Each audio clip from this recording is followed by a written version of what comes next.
This episode of the What's the Scuttlebutt podcast has been brought to you by our friends at ACT Computers. ACT Computers has been servicing the IT needs of Southwest Florida since 2004. They specialize in residential computer repair, laptop repair, tablet repair, as well as small and medium business networking. ACT Computers also offers multiple online-based services such as two-form factor authentication for when needing to access company files and programs over the internet, online backup solutions, antivirus solutions, as well as remote computer repairs. So even if you do not live in the Southwest Florida area, but you are having some minor computer issues you could use some help with, as long as you have internet access, ACT Computers can help. Give them a call at 239-283-1120. Let them know that you heard about them on our podcast and get $25 off in labor of any service. So whether you need help with your business network, your child's computer fixed, or the laptop keyboard replaced after that issue with the wine, give ACT Computers a call at 239-283-1120 or go to act-capecoral.com. And so we're going to move on, keep the party going. Now you may hear some people coming and going because we're going to have some more actors coming in. But joining us right now, why don't you go ahead and introduce yourself, Lou? Hey guys, how's it going? My name's Lou. What's your last name, Lou? Wegner. Lou Wegner. That's probably important. And Josiah? Josiah Schreiber. RJ kind of hinted to it a little earlier, Lou, that you came on, well, you're interested in, you saw basically the rough layout of this project early on, which was, he said, about 5, 6, 7 years ago.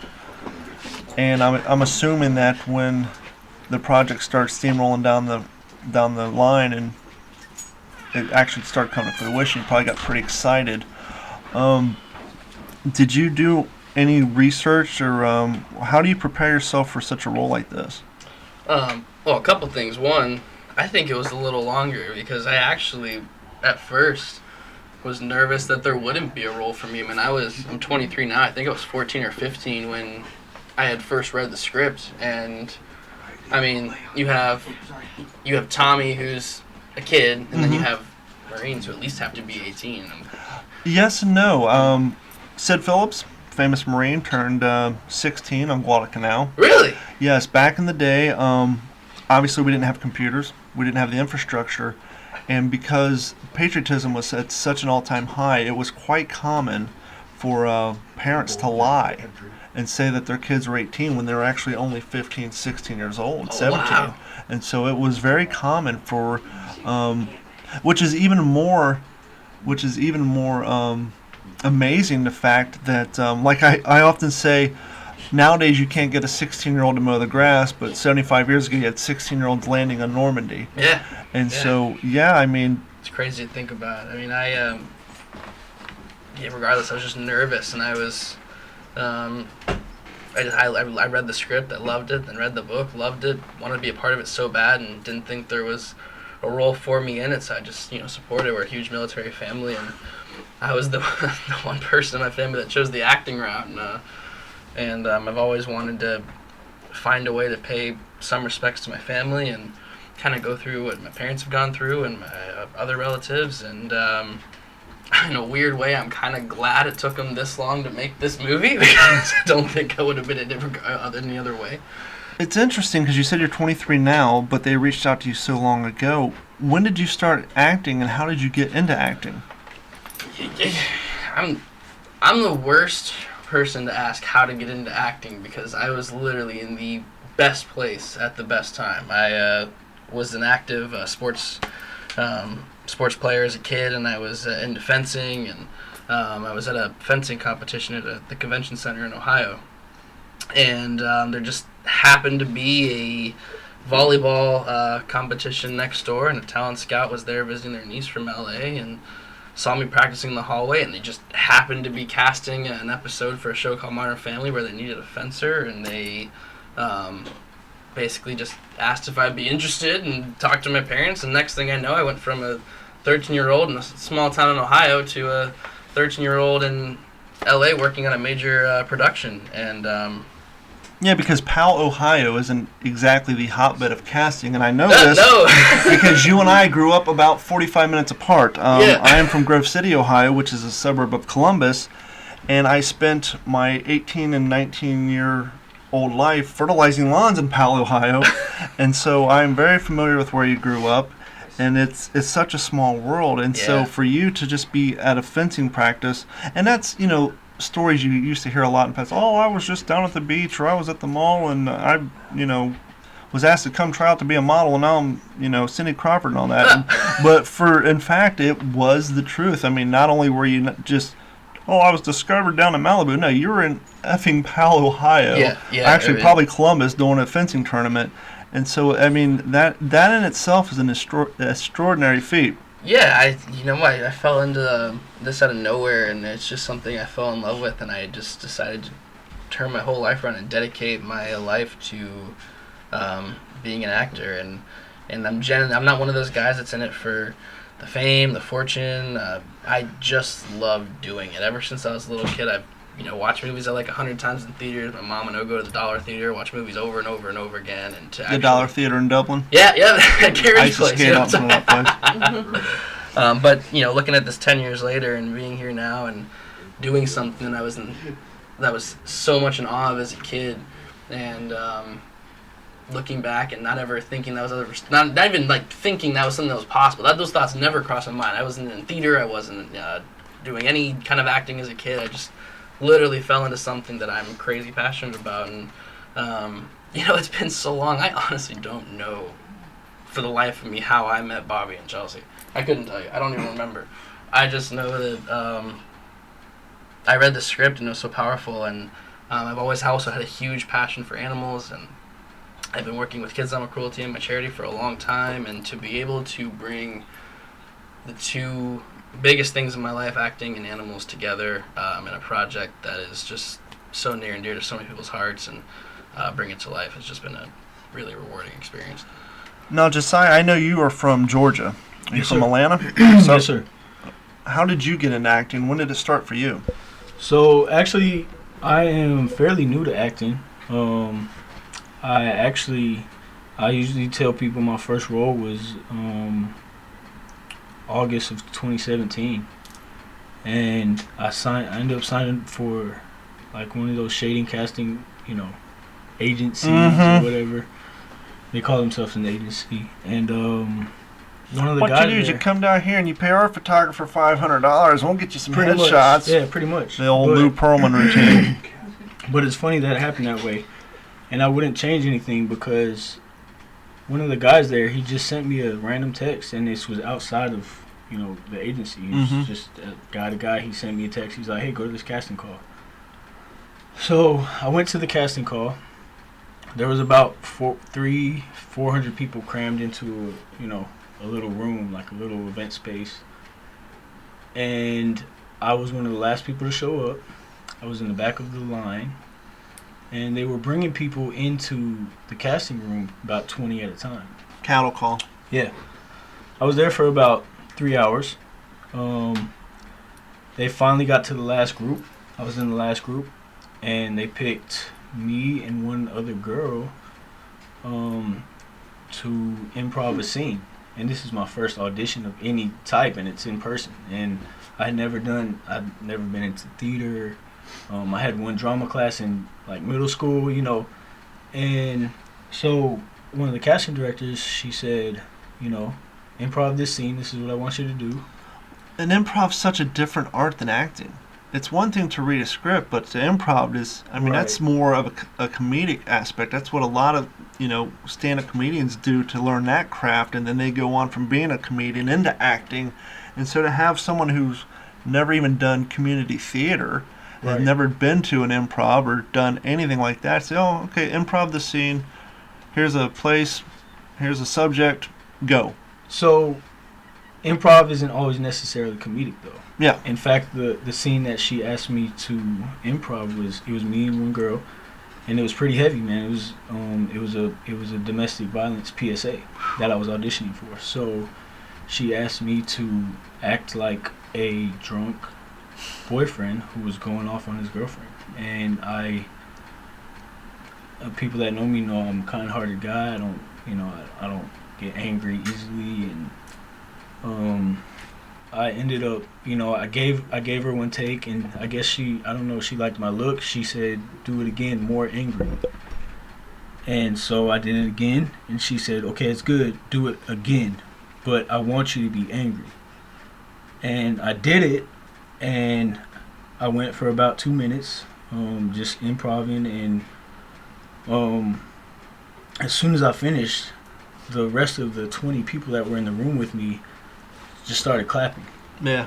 And for me, that was huge, That was it. That was the only thing that went through my mind at that point was like, wow. Yep. Maybe I have a shot at this. You'll never forget your first applause. You'll never forget Yeah. your first laugh. So how did you get associated with Walking Point? So I started doing, I didn't know how to get into the acting world. Obviously, I'm in Atlanta. Atlanta is the new Hollywood. Mm-hmm. Atlanta has more productions going on in film and TV than anywhere in the United States, and I think that's 3 years running. Mm-hmm. And I didn't know how to get started, so I started doing background work, and I just wanted to immerse myself in the culture. I'm booking as much background work as I can to learn the lingo on set, to learn how to act on set, like as far as etiquette and basically I did background for a year and a half and just doing as much as I can. And I had a couple people reach out to me from these sets and say, hey, you got a good look, would you mind like coming to my production? And they don't know how new I am to the game. Sure. So I started doing a couple little independent projects, and people would give me shots, and I would use that footage for reels to get more speaking roles, and it kind of just snowballed. And I eventually got to the point where I'm submitting every day to everything that I fit the bill for. And I actually went on a popular casting website for all you actors out there. I went on backstage.com, and they had a casting call on Backpage.com? No, not Backpage. Backstage. And Backstage.com, and they had a casting call, and I didn't know, like, I knew it was a war movie, and I've always, like, since I started, I was like, man, I can't wait till I get a war movie. Yeah. And I read for it, and it was 9 pages. It was a 9-page audition. The tape that I sent was about 10 minutes long. And as far as I'm concerned, when I submit an audition, I'm not pessimistic, but I want to focus on getting the next audition. And Sure. If this one comes through, then great, I'll give it everything I got. But as soon as I submit it, I'm focused on getting the next audition. Mm-hmm. And actually ended up getting one of those emails that say, hey, can you send in an audition? And so I sent the audition, and getting another email saying, hey, we like your audition. We're considering you for this part. And then sending a second audition, which is basically a callback, because the project obviously was filming in Texas, and I'm in Atlanta, so I sent a self-tape. And apparently they were moved by my audition, and that's it. From there, I was involved, and the fact that it involved the military and involved dogs, I mean, that was it for me. It's a meaningful story. Just the script, just the sides that they sent me, the 9 pages, was so deep and meaningful that, like, this was one of those ones that deep down I'm like, I really hope I get this project. And I didn't even know that we had the support of every town that we would go to. Yeah. Shooting schedule's coming up. You go out to your first location, and what was your first thought about the first time you put on that uniform? Yeah, those are tough shoes to fill. I don't know how to describe being around tons, and I mean tons of people who have been there, who know what it's like. Mm-hmm.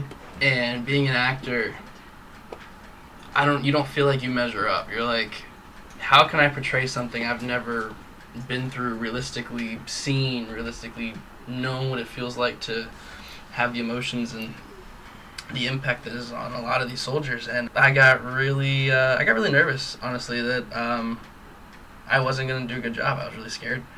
And every take, I asked Jeff, what did you think? I mean, obviously it matters what Bobby and Chelsea and everyone else thinks, but I always ask Jeff, I'm like, what did you think? Because I want to know from someone who's experienced it, am I portraying this okay? Am I portraying this the way that it needs to be portrayed? Am I portraying this the way that you saw it? And being able to look up to those people for those kind of things, and being able to look up to Jeff and having Jeff there. And quick little side note, I mean, we came here to Florida. Jeff's in Texas. Jeff wasn't supposed to be here in Florida. And I told Jeff before I left Texas, I said, I don't know what I'm going to do without you in Florida. It's just not the same putting that uniform on without you there. Mm-hmm. And I woke up the morning of the day before the first day of shooting here in Florida, and he he walks through the door and goes, "You better get motivated, Private." I'm like, oh my gosh. And it was literally the best surprise on the planet, because I really look up to Jeff. Jeff is who I embody, I feel like, in this character, and base my whole performance on him. And but in this movie too, there's so many talented people. It is, and I said this earlier, it is not hard to act, because it's not even acting when the people around you are doing such a good job in the environment. I mean, you saw today. Yeah. I mean, you feel like you're in it. Mm-hmm. And with the people around you, I mean, you build these connections with, and it's such a close-knit family that it's really easy to fall in love with these people, and to even just have to pretend to see them go is heartbreaking. Yeah. And it makes it really easy to do my job. But yeah, it's a tough one. Now, Jeff, when the shooting started, literally, obviously you had a handful of your guys from your living history department at the museum.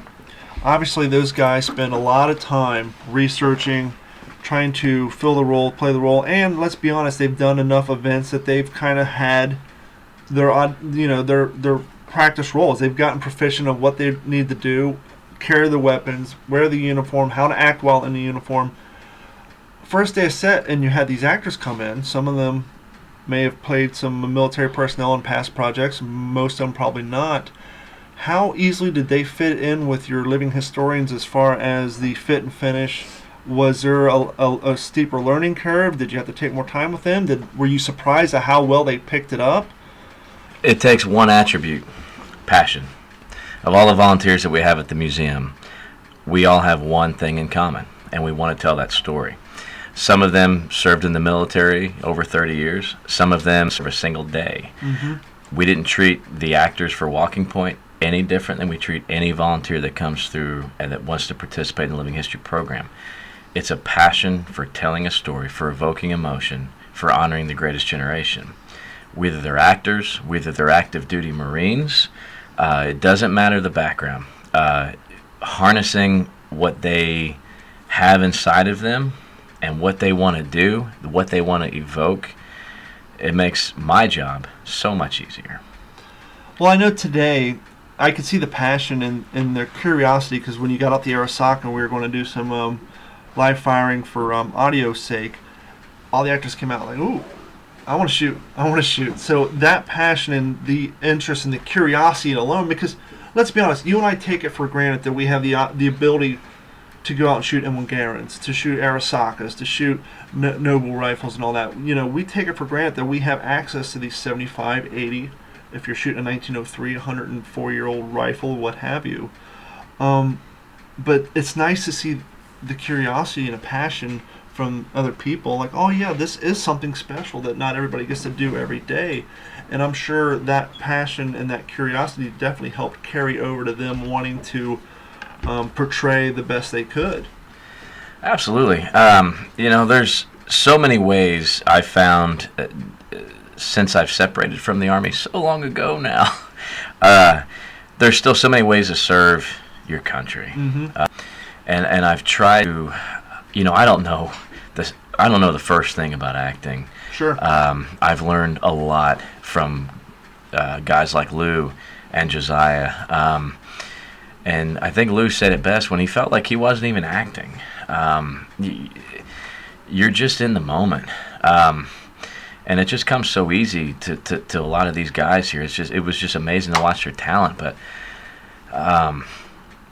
I just can't say enough about the caliber of the people at Walking Point that I've been surrounded by for the past 7-8 months. I mean, really, it's been incredible, Lou. It's been a fun ride. I'm really sad that we wrapped today. I really wanted to keep going. I didn't just make good friends in the set. I definitely, made a new family, and I'll cherish that for the rest of my life. Absolutely, it's a bond. It's a lot like the bond you make over there. You all have different backgrounds, and the guy next to you may not be somebody you'd want to hang out with in your free time, but he may be the guy that you depend on to save your life, and that's the bond that I think everybody made here at Walking Point. We're drawn together by a common mission, and we all had a unique role in making that mission possible, and it was a very successful mission. One of the things I noticed about Josiah today is you wrapped yesterday, correct? Yes, sir. But you were on set all day today. Yes, sir.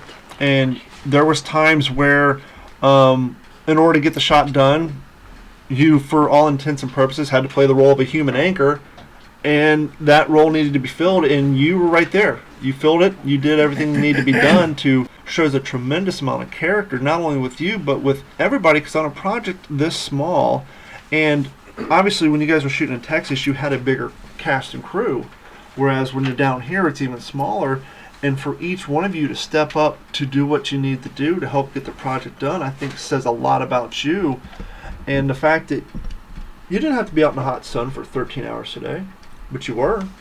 Absolutely. And I didn't hear a single complaint out of anybody out there. Absolutely. Well, RJ complained a lot. Yeah. To piggyback off what Lou said, I love acting. I love coming to set and helping someone create a piece of art, and that's what it is. And when you come to a set, and there's immediately on the first day, like I was in communication with Chelsea and RJ for months before I even came and met them. Would it be fair to say that not only do you love acting, but you love the process? Absolutely. The whole production? I mean, that's what it is. And to come to a set and to meet these type of people, like, it's on the first day, it's apparent, like Ed said, it's apparent that it's a family environment. And we're all here for a common goal, and that's to help RJ and Chelsea see this project through and do it the best that we can. And if that means that I have to, be a human anchor, take up a piece of equipment back to the truck, Sure. that's just comes with it, and I would do it 1,000 times over to be able to pay respect to the veterans and the current people that are serving today, and I would do it 1,000 times over. And that's the other thing I want to point out too.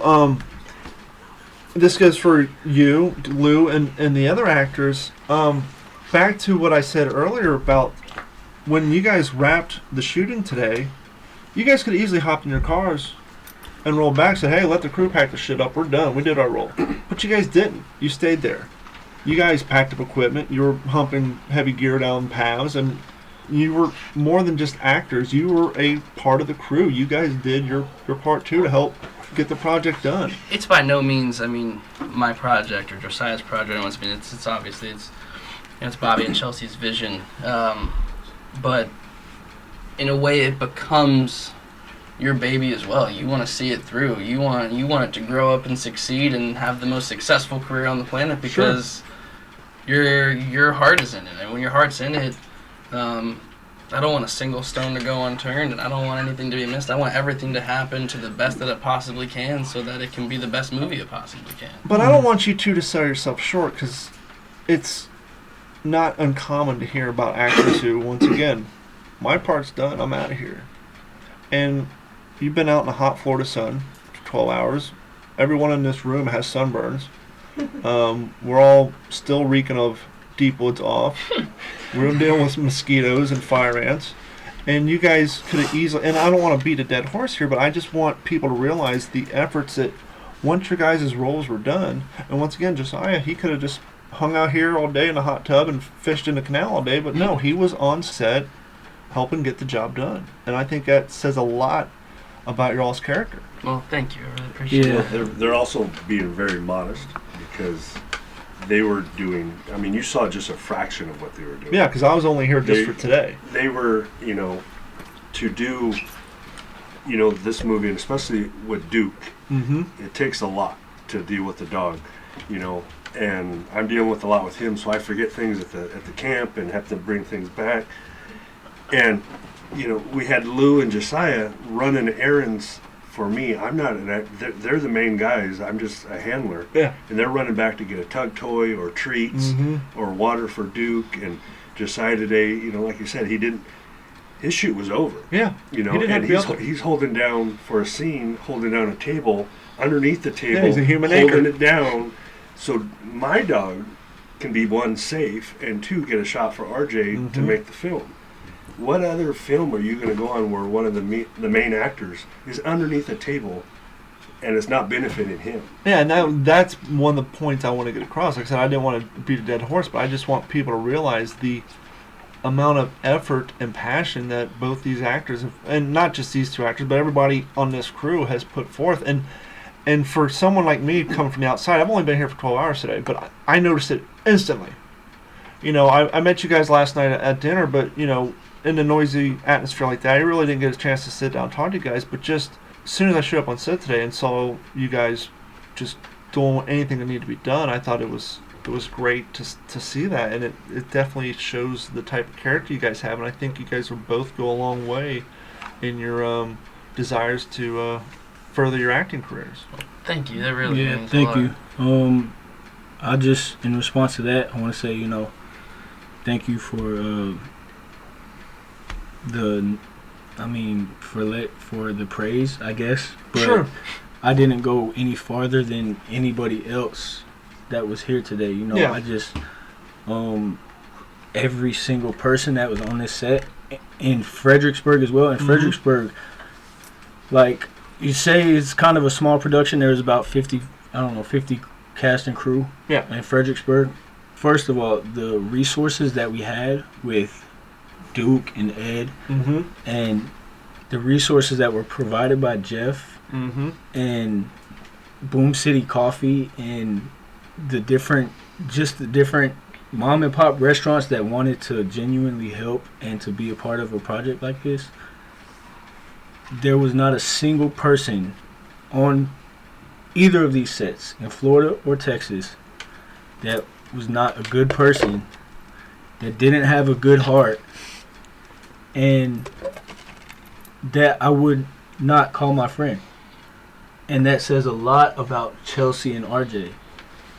The fact that they brought so many people to the set and every single one of them was a good person. I mean, you attract what you are. Sure. And Chelsea and RJ are good people. And everybody, like, I've made great friends with Jeff and Lou, and they're horsing around right now. Like, trying to listen, let me tell you. Let me tell you. Let me tell you. No, this is all good because like we set the groundwork early that this is a rap party, and so we're having a good time. But let me tell you, they're horsing around like my little brothers, right? A lot of grab-assery, right? nipple pinching going on in the show. They're horsing around, but wait. But I just want to say that He's getting handcuffed, okay? I just want to say that between these two, Lou has had a much longer career than me. His resume is 10 times as long as mine. Yeah, but he don't have your dreamy eyes. No, but listen, he has every reason to be an egotistical, One Marine to another. cocky, full of himself individual, and he's not. And he's a good kid, and he's a good guy, and I've made like I feel like I've known Jeff my whole life, and I've made great friends with both of them. And I want to shout them out because like Lou on camera, our chemistry was impeccable. Like we had some great scenes, and like Lou said, I came to Jeff after every take and before every take and say, how was that? Like, was that good? Like, what needs to change? And typically you go to the AD, the assistant director or the director for that. Jeff was my guy, and he was on it, and he would take the initiative to like if he saw a detail that was off, even if it's super minuscule to us, he was on it. And I just want to shout them out and say that like everybody on the set, man, I love y'all, and I appreciate the opportunity to be a part of this project. One of the things I regret that I missed, strictly because logistics, because I wasn't in Texas, but I would have loved to seen your guys' faces. No spoilers. No spoilers. No, I'm not. Okay. It's a war movie, so we're talking about combat. Right. When you're surrounded by all the other living historians and the reenactors, the extras, and the blank rounds start firing off, and the action starts going off. I know because I've done, tactical events and I've done larger reenactments. Obviously, we'll never be able to recreate the horrors of war, and I'm happy for that because I don't want to see that. But when you're out there in the uniform and the heavy-ass helmets and the uncomfortable haversacks, and you're lugging around that heavy rifle, and in your case, you guys had the M1 carbines, which are lighter. But that situation, as real as you want to make it for the most part, what thought went through your head when all of a sudden you had a sympathy, I can never say that Sympathetic. word. No, sympathy. Syphilis? No, syphilis I can say. Not orchestra, but symphony. When you had the symphony of sound of the rifles go off, what's the first thought that went through your head? Well, I'll start by saying, as an actor, and I think Lou would agree with this, one of the biggest compliments that we can get is to see the effect that it has on people who have been through these situations. And, I'll go back to Jeff, and I look up to this man. And It's saying a lot considering you're like a foot and a half taller than he is. yeah, but he's a bigger man than I am in a lot of ways, and I'm just gonna say that, like, to see his face during some of these scenes that we have to do, and to see the effect that it has on veterans, and to see it take them back there, it's the biggest compliment that we can get. And like to be able to bring tears to somebody's eyes because they've been through what we are portraying, like that's what I do it for. You need to get some band-aids for your knees. You say Like I said, on his nose? like I said, little brothers. His lips getting chapped? This kid has no filter, and it gets worse when he's had 2 small glasses of champagne. I gotta make a couple He's a comments. lightweight. I've been sitting over here biding my time. I gotta say. Well, I was going to ask you the same question. When the noise started going off and the first combat scene happened for you, what went through your head? Was it, oh shit, getting real, or is this cool, or? No, honestly, I just wanted to live in it. I mean, I think today was a better example. I was on the Doing your thing. I can't spoil. I'm doing my thing. But I started to get really dizzy. I was uncomfortable. I started losing feeling in my hands. I was going dizzy. I felt like I couldn't see anything. And Bobby's back there trying to prop my head up. And I'm like, no, don't do it. I want to live in this. I'm hurt. I want to know what this feels like. I don't want to be comfortable in a position where no one ever was. And I just wanted to. That felt more real to me than anything, was being able to really be into it like that. But no, yeah, when we the best experience for me actually was back in November. I'm nervous about getting into character. Made a point to go to Fredericksburg to the museum for their last reenactment of the year, and Jeff over here decides not to tell anybody that, I'm one of the actors in the movie and tells me not to tell anybody. So I get thrown into a group with all these trained, experienced people, and I don't even know how to put the freaking leggings on. And they're sitting over here making fun of me like crazy. Like, who's yeah, exactly. Who's this newbie that didn't even know how to put on a freaking uniform? And, but it was almost exactly what I needed. I mean, I was thrown into a room where I felt... Baptism of fire? Yeah, I felt... I didn't feel like an actor going to train for set. I felt like a guy who got thrust in a group of people who are way more experienced than I am, and I needed to learn something. I needed to learn something fast because we had shit to do. And that was the best experience for me, was kind of being under the radar and just getting thrown into it, because I don't know what it was like, but it's got to be similar to what that feels like, in my opinion. And one more thing I just got to say really quick. Josiah, I love you to death, for all your comments, by the way. Those are you're the best, and I love you, brother. But this dude is the biggest. You want us all to leave? No. He likes to throw you under the bus. Let me tell you, if you do something, don't put on the table. The mic's picking up. He will rat you out. I'll tell you, the scariest thing that happened to me on the set is we have this little stupid game we play on set where we clip people. All right. What? And Jeff goes, bet you can't go put a clip on Ed. Mm-hmm. Ed, for as you can't see. For those you playing along at home, when they say clip, they're referring to like a clothespin. Clothespins. Yeah. Ed is about 6 times my size. A cop.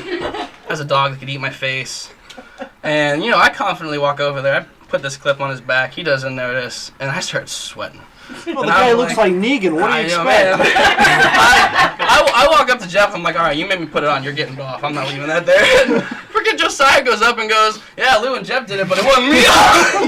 Whoa. To be fair, I didn't tell Ed that until last night. That it was Lou. I told Ed last night, weeks later, after...